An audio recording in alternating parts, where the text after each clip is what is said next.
Welcome back, everybody. So glad you could be with me here today. Walter here at the workbench. So, a whole bunch of things I want to talk about. Lots and lots of stuff. I am totally flat out exhausted from cleaning the shop, and it's not even clean yet. So,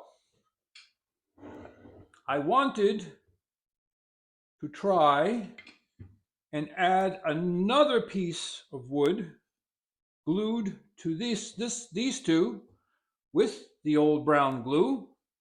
Old brown glue, 18th century European tradition. That's what they say. So I thought this time round I'd set up a set of clamps properly. And I like to put a little bit of painter's tape right where the glue joint is. I know it throws it off a fraction of an inch, but it also makes cleanup a lot easier. So this time round, what we're going to do is we're going to put glue on both surfaces.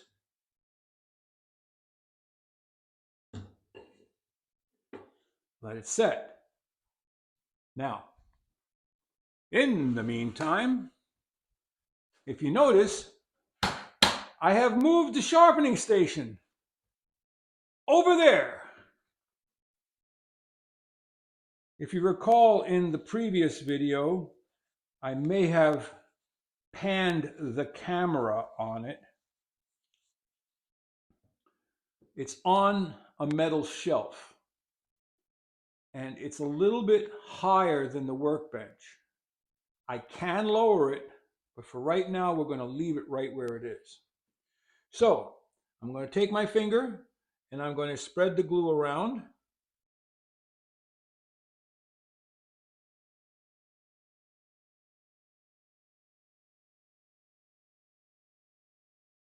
On both pieces.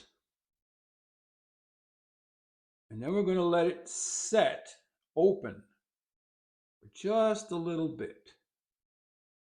Now, another precaution that I am going to take is I'm going to put a piece of paper towel down on the workbench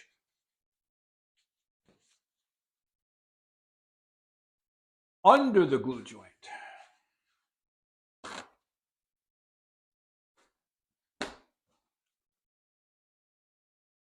That way, if there's any drippy drip,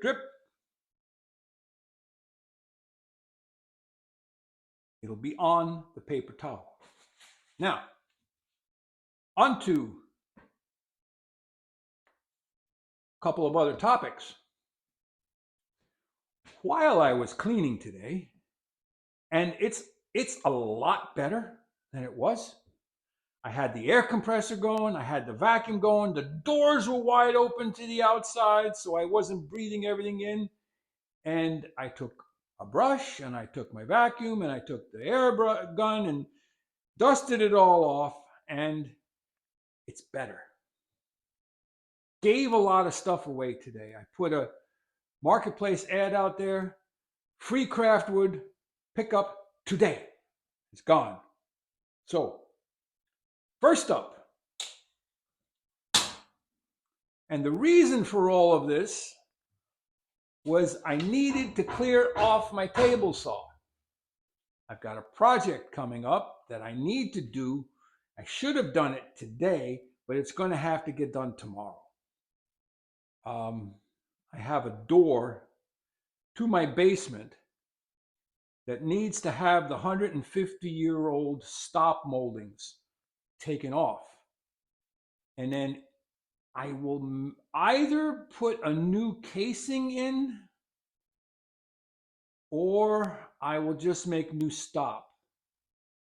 Part of me wants to put new casing in.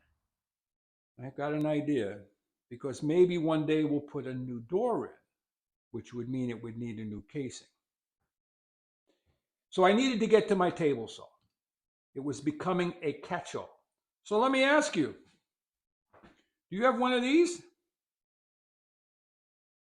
I found this sitting on the shelf over there.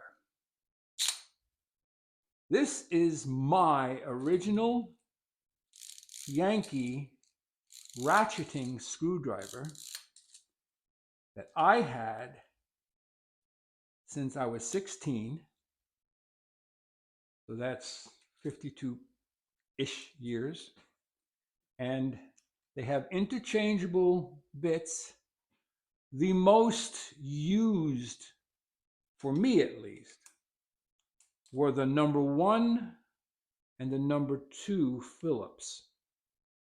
I do have many more of these out there in the other building.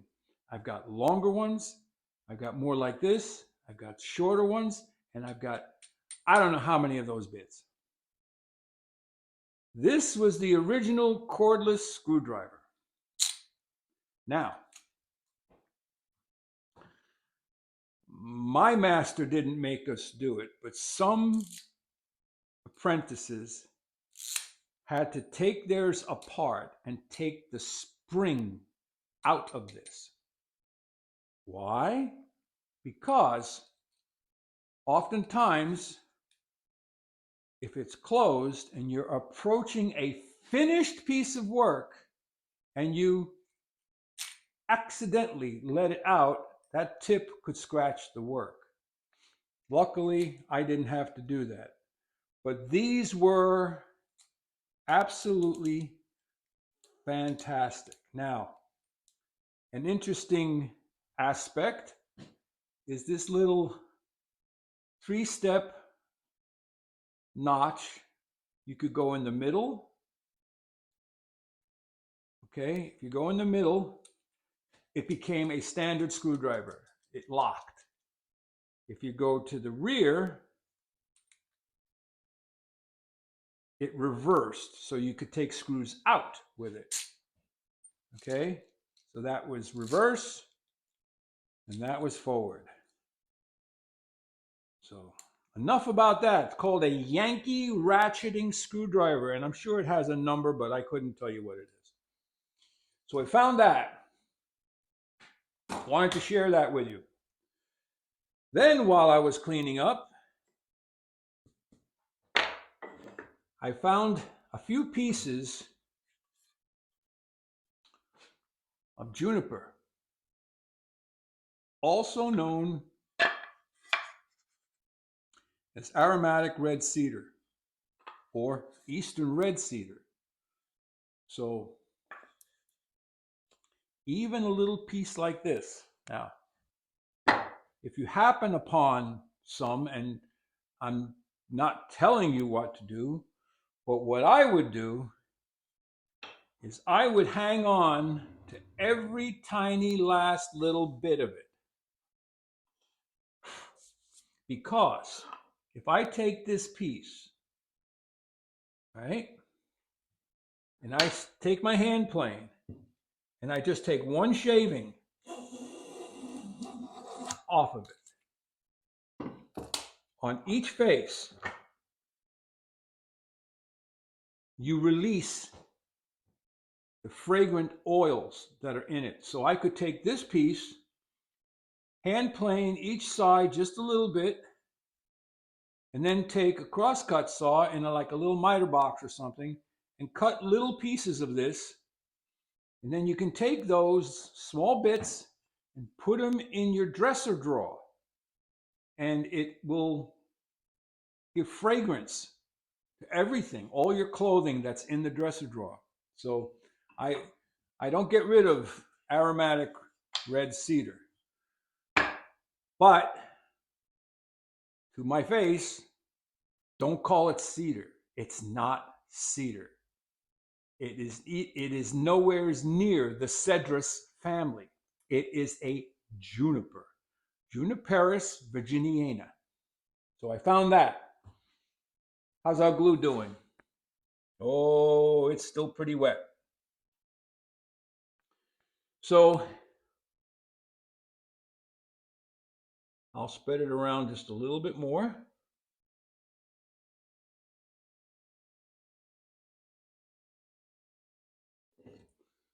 Just want to make sure that we give the wood time to absorb the glue. Now, if I were using hot hide glue, I wouldn't have to do that. So, the next thing I found, which is it one of those depressing things or is it one of those joyful things? I don't know. Are these two tools. So I have never used them. They sit, and I'm wondering, do I have a little piece of wood somewhere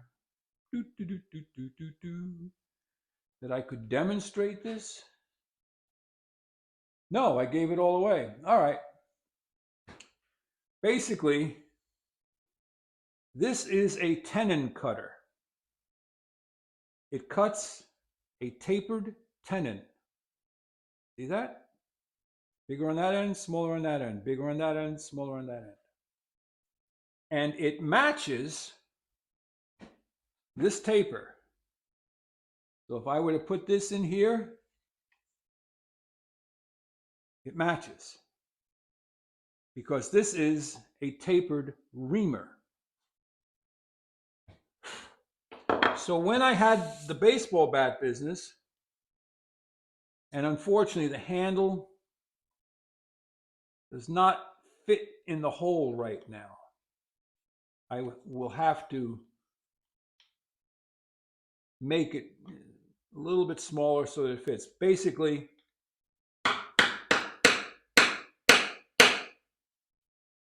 this will go all the way through till it's even on both sides. And this blade has two edges. It has two cutting edges. Don't know if you can see it. Two cutting edges. What you do is, if you're making a chair, typically a Windsor chair.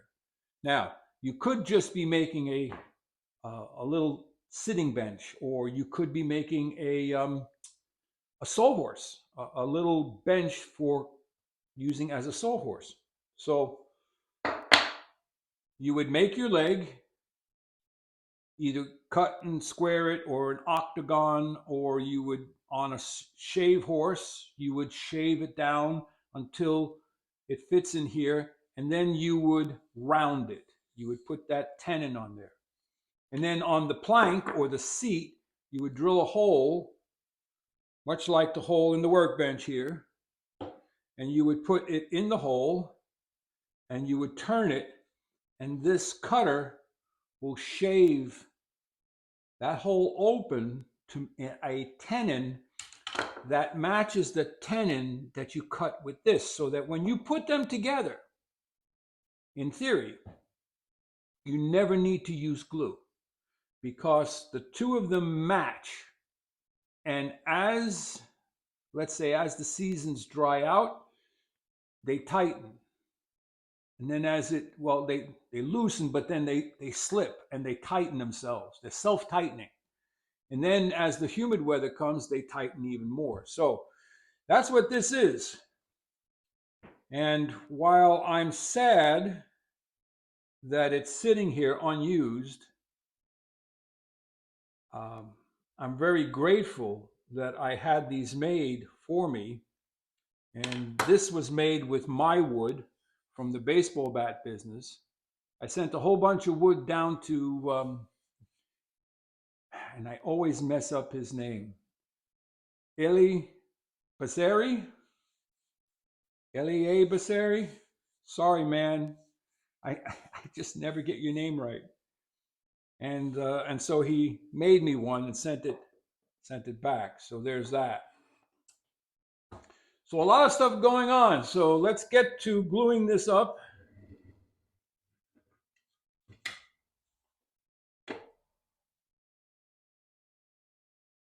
I just want to see if the other one holding is an anomaly, or can we duplicate it?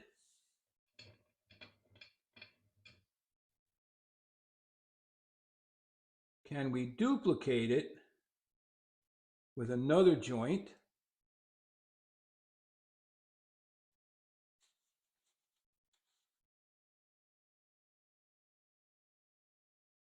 And I thought I would use these clamps instead. These are extremely nice clamps.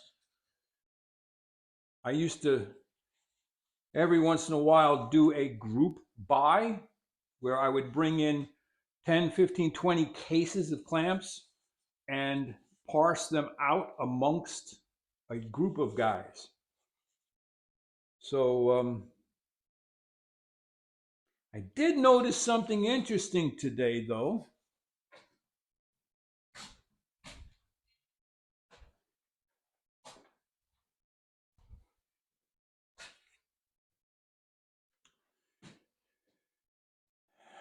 It's made by the Universal Clamp Corporation.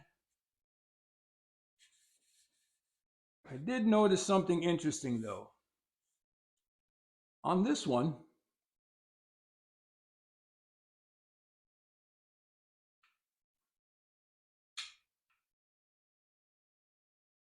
the screw is in this area here, which is about a little under an inch maybe. See that?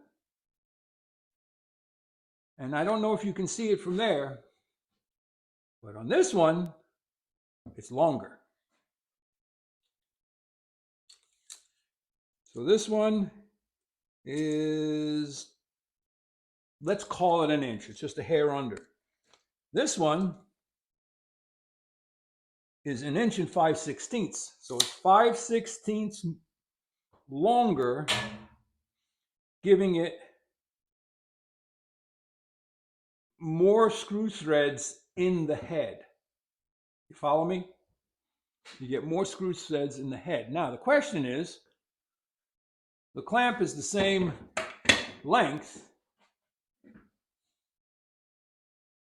so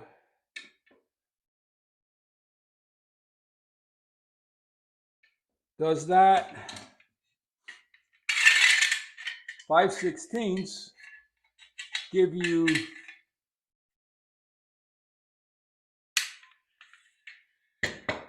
an extra 5/16 of capacity? So it's 24 7/8 as opposed to whatever those are, which I can't tell you right now because we're using them. Or was it done as a cost-saving measure? Don't know. I may have to write the company and ask. So that's about it for today. I am exhausted and I'm going to go in, shower up, settle down, and get some rest. Hope you found something useful, helpful, maybe entertaining. Like, subscribe, and share. Walter out.